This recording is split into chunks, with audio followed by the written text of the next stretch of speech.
Good morning, delegates, and hope you're all safe and well. As you know, the agenda is fast moving into building, housing and energy services. Really, in areas for local authorities to focus on, there's 5 key areas, buildings being the first one. You'll see on the slide there, about no new gas by 2033 or 2025 in homes.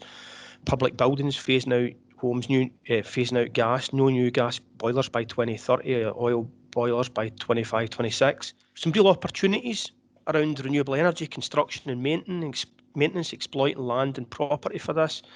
And I think there's a long-term maintenance opportunity as well as we scale up in this area also.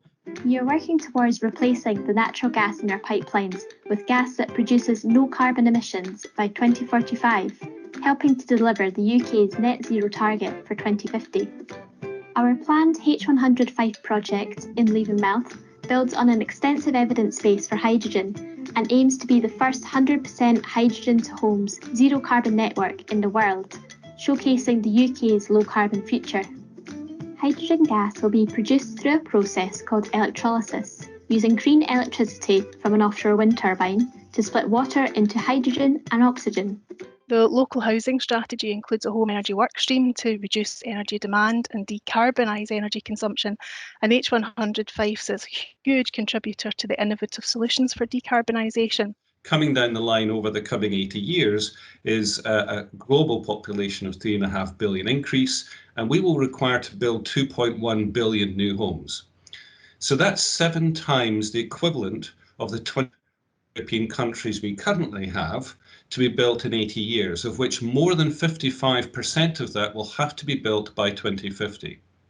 So the global push on materials and resources coupled with net zero means it's going to be very interesting times ahead in terms of resources, materials, and particularly any materials for PV and electric vehicles. So I'd just like to flag now that whilst the price of things like lithium dropped over the last 18 months, the price is now rising, and that's what we use for battery energy storage. So we start off with the principles of infrastructure first and the place. What they really mean to me is that you have to develop a kind of early on around infrastructure and around placemaking, common purpose and leadership across organisations within local authorities and with external bodies where necessary. And figure out, what are the joint outcomes across those 3 bubbles that we can all deliver with that infrastructure facilitating that development. And it's really only once you've got that early thinking in, just to make sure everyone is clear about what they're trying to do and why, that you then move on to options for delivery, because there's no point in doing that until you're really clear about what each party can bring to the table. Closely working with our colleagues in planning, roads, estates, and in some cases, for example, other external partners. Scotland being a good example of that, where we're working with Network Rail colleagues up there. They are expanding on the Hare Myers park and ride site, so there's a lot of work around about kind of land transfers to allow the extension and expansion of the fuel network up there.